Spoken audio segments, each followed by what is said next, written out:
Hello दोस्तों, स्वागत है आपका अपने YouTube channel Sunday study point पे। हम आपके लिए लेकर आए हैं एनटीयूजी नेट पेपर 1 टीचिंग एप्टीट्यूड से संबंधित महत्वपूर्ण प्रश्न है। तो वीडियो को अंत तक देखिएगा। वीडियो पसंद आए वीडियो को लाइक कीजिए। चैनल पर नए हैं चैनल को सब्सक्राइब कर लीजिएगा। हमारी अन्य वीडियोज़ देखने के लिए नीचे डिस्क्रिप्शन में आपको लिंक मिल जाएगा। आप वहाँ से हमारी अन्य वीडियोज़ देख सकते हैं पेपर 1 और पेपर 2 हिंदी के लिए। चलिए, आज का हमारा पहला क्वेश्चन है, निदानात्मक शिक्षण के अंतर्गत शिक्षक का प्रमुख दायित्व है कार्य विश्लेषण करना, छात्रों के पूर्व व्यवहार का निर्धारण करना, छात्रों की व्यक्तिगत व्यवहार संबंधी सूचनाओं को संकलित करना।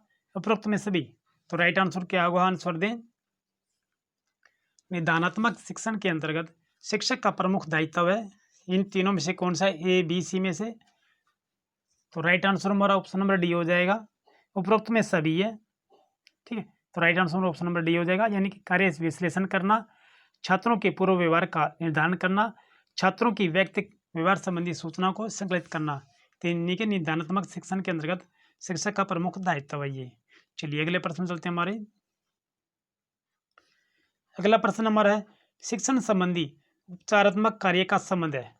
शिक्षण संबंधी उपचारक कार्य का संबंध है शिक्षण कौशल को व्यवहारपरक बनाना, पृष्ठ पोषण प्रविधियों की व्यवस्था करना, ए व बी दोनों, या प्रश्न में कोई नहीं। तो सही आंसर क्या हुआ? आंसर दें।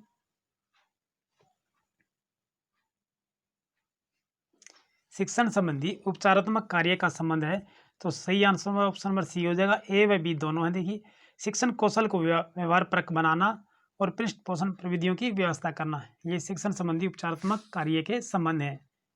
चलिए अगले प्रश्न चलते हैं हमारे। अगला प्रश्न हमारे, शिक्षण सात्यांक की परिकल्पना की जाती है प्रारूपिक सामान्य अधिगम से लेकर संपूर्ण अवस्था में परिवर्तन तक, व्यवहारिक परिवर्तन से लेकर विश्वास परिवर्तन तक, अनुबंधन से लेकर विश्वास प्रतिपादक तक, उपरोक्त में सभी सत्य हैं। तो सही आंसर क्या होगा? आंसर दें।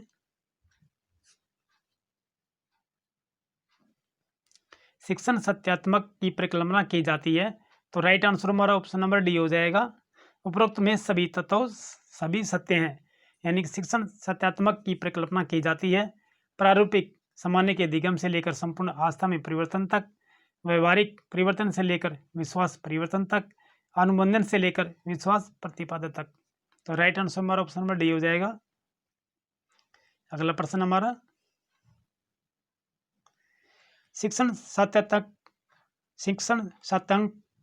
के प्रमुख पद हैं प्रतिपादन, अनुदेशन, प्रशिक्षण, अनुबंधन। उपरोक्त चारों में सात्यांक कड़ी है। तो सही आंसर क्या होगा? आंसर दें। शिक्षण सात्यांक के प्रमुख पद हैं, देखिए राइट आंसर हमारा ऑप्शन नंबर ए हो जाएगा। देखिए, अनुबंधन है पहले, फिर हमारा प्रशिक्षण है, फिर हमारा अनुदेशन है, उसके पश्चात प्रतिपादन आता है हमारा। तो राइट आंसर हमारा ऑप्शन नंबर ए हो जाएगा। 4 3 2 1, अनुबंधन, प्रशिक्षण, फिर अनुदेशन, फिर प्रतिपादक। चलिए अगले प्रश्न चलते हैं हमारे। अगला प्रश्न हमारा, स्वयं कार्यक्रम की शुरुआत कब की गई? ये स्वयं जो कार्यक्रम है इसकी शुरुआत कब की गई? 9 जुलाई 2017, 9 जनवरी 2017, 5 सितंबर 2017, उपरोक्त में सभी। तो सही आंसर क्या होगा? आंसर दें। स्वयं कार्यक्रम की शुरुआत कब की गई? तो राइट आंसर हमारा ऑप्शन नंबर ए हो जाएगा। 9 जुलाई 2017 को स्वयं कार्यक्रम की शुरुआत की गई थी। चलिए अगले प्रश्न चलते हैं हमारे। अगला प्रश्न हमारा, निम्नलिखित में से कौन सा उद्देश्य अनुदेशन से संबंधित है? ये कौन सा उद्देश्य है अनुदेशन से संबंधित है? बालक के व्यवहार में परिवर्तन करना तथा कौशलों का विकास करना, बालक के व्यवहार में परिवर्तन एवं आदतों का विकास करना, ज्ञान का प्रसारण एवं ज्ञान का विकास करना, या विश्वास परिवर्तन तथा विश्वास एवं मूल्यों का विकास करना। तो सही आंसर क्या होगा? आंसर दें। निम्नलिखित में से कौन सा उद्देश्य अनुदेशन से संबंधित है? तो राइट आंसर हमारा ऑप्शन नंबर सी हो जाएगा, ज्ञान का प्रसारण एवं ज्ञान का विकास करना। ये हमारा आंसर हो जाएगा ऑप्शन नंबर सी। चलिए अगले प्रश्न चलते हैं हमारे। प्रतिपादन इंडोक्ट्रिनेशन पद में प्रदान किया जाने वाला ज्ञान का रूप होगा अमूर्त, प्रारूपिक आदत निर्माण, मूर्त ज्ञान, प्रारूपिक कौशल। तो सही आंसर क्या होगा, आंसर दें। प्रतिपादन इंडोक्ट्रिनेशन पद में प्रदान किया जाने वाला ज्ञान का रूप होगा। तो राइट आंसर हमारा ऑप्शन नंबर ए हो जाएगा, ये अमूर्त होगा। चलिए अगले प्रश्न चलते हैं हमारे।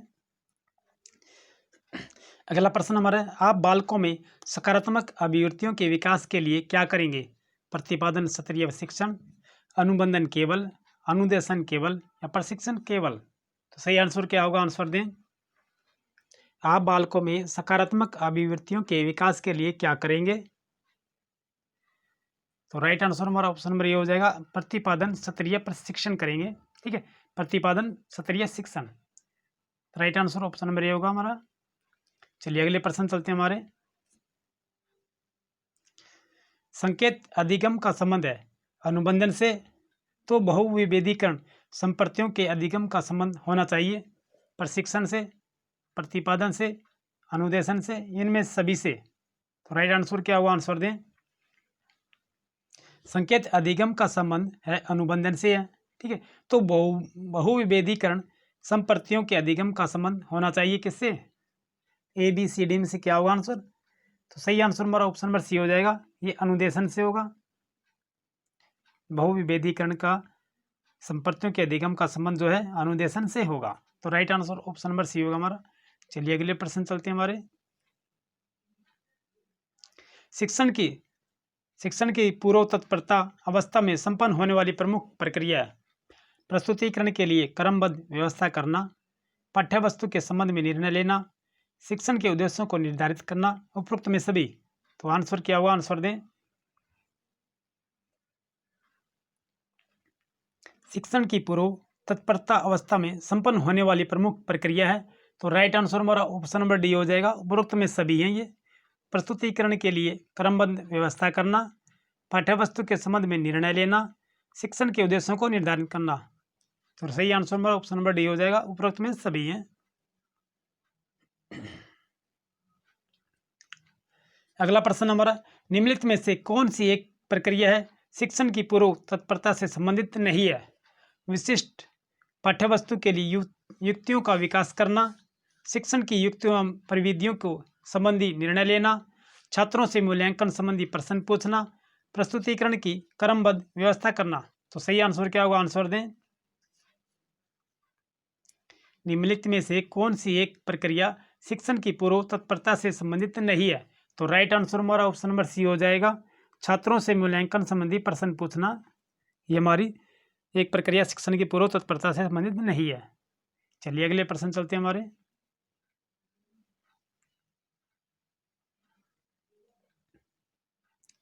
शिक्षण की अंत प्रक्रिया अवस्था के अंतर्गत क्रिया प्रतिक्रिया पद का संबंध है उद्दीपकों से के चयन से, उद्दीपकों के प्रस्तुतिकरण से, युक्तियों के प्रयोग से, उपरोक्त में सभी से। तो आंसर क्या होगा, आंसर दें। शिक्षण की अंत प्रक्रिया अवस्था के अंतर्गत क्रिया प्रतिक्रिया पद का संबंध है। तो राइट आंसर हमारा ऑप्शन नंबर डी हो जाए, उपरोक्त में सभी से है ये। उद्दीपकों के चयन से, उद्दीपकों के प्रस्तुतिकरण से, युक्तियों के प्रयोग से। तो राइट आंसर हमारा ऑप्शन नंबर डी हो जाएगा, शिक्षण की अंत प्रक्रिया अवस्था के अंतर्गत क्रिया प्रतिक्रिया का पद संबंध है। चलिए अगले प्रश्न चलते हैं हमारे। शिक्षण की तत्परता के बाद की अवस्था का वास्तविक रूप से संबंध है मूल्यांकन से, छात्रों की उपलब्धि परीक्षण से, उत्तम मूल्यांकन प्रविधियों के चयन से, उपरोक्त में से कोई नहीं। तो सही आंसर क्या हुआ, आंसर दें। शिक्षण की तत्परता के बाद की, ठीक है, शिक्षण की तत्परता के बाद की अवस्था का वास्तविक रूप से संबंध है। तो राइट आंसर हमारा क्या होगा, ऑप्शन नंबर ए हो जाएगा, मूल्यांकन से है। ठीक है, चलिए अगले प्रश्न चलते हैं हमारे। शिक्षण प्रक्रियाओं का महत्व है अध्यापकों के द्वारा शिक्षण चरों का उत्तम ज्ञान, अध्यापकों द्वारा अपने शिक्षण कौशलों में अपेक्षित सुधार करना, अध्यापकों के द्वारा कक्षा में प्रवेश करने से पूर्व तथा बाद में की जाने वाली संपूर्ण क्रियाओं का ज्ञान, उपरोक्त में सभी। तो सही आंसर क्या होगा, आंसर दें।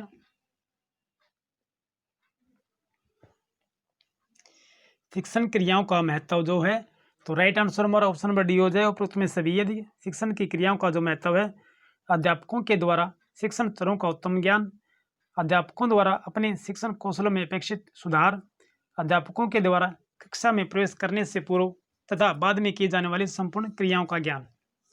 तो सही आंसर में ऑप्शन में डी हो जाएगा, ये तीनों ही है। चलिए इसी के साथ हमारे आज के वीडियो समाप्त होती है दोस्तों। वीडियो पसंद आए तो वीडियो को लाइक कीजिए, चैनल पर नए हैं चैनल को सब्सक्राइब कर लीजिएगा।